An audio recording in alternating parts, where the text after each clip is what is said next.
Atlas Stones is the classic strongman event.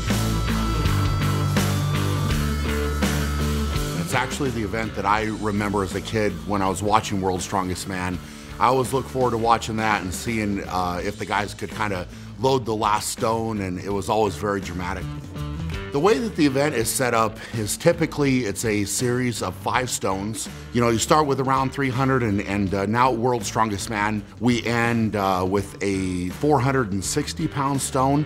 The heights of the platforms have changed over the years. The weight of the stones has increased over the years dramatically, but basically the way that the event is scored is on time. So whoever loads each stone, you typically get a split for each stone. And you know, if you want to be one of the best in that event, you have to load all of the stones, and then it comes down to who can do that fastest. Brian's on to the 5th. This is unexpected. Brian Shaw just has to get this on, and that's that.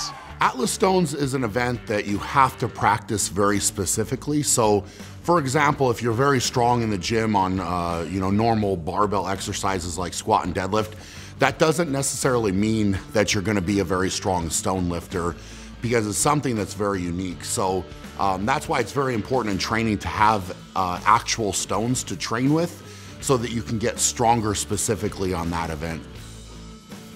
Over the years, you know, there's different techniques where you're lifting stones with the one motion technique, then a different technique for heavier stones where you lap them, kind of re-grip the stone, and then pop it up onto the platform.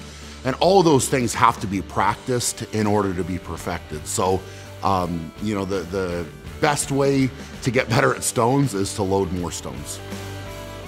I've had some really good head-to-head battles in Atlas Stones over the years at World's Strongest Man. I would say for me, probably my most memorable stone run was World's Strongest Man in 2011, when I was fighting to win my very first title.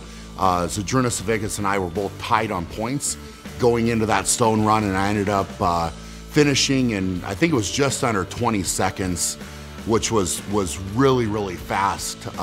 You know, at that time, I don't remember what margin I won by, but it wasn't super close.